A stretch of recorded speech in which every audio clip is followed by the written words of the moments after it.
Born in Camden in June of 1919, the year before women earned the right to vote. We didn't have a telephone till I was 17 or a car.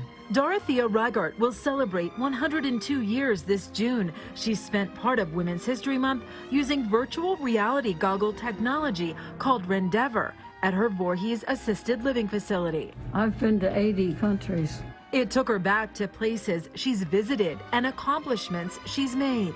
I'm very proud that I grew up in the era that I did.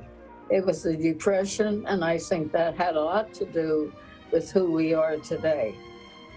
It made us tough women. At age 5, Dorothea began dancing, quickly learning jazz, tap, and ballet by the time she attended Camden Catholic High School. 2 summers, I danced at the Dayton Hotel in Wildwood.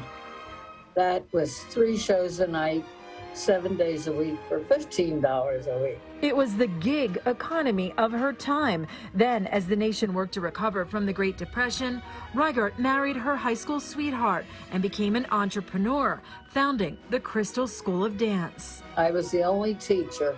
I taught ballet, tap, jazz, and acrobatic. And I taught till I was 65. It's hard work she learned from her mom. Back in her era, none of the women worked, but she did.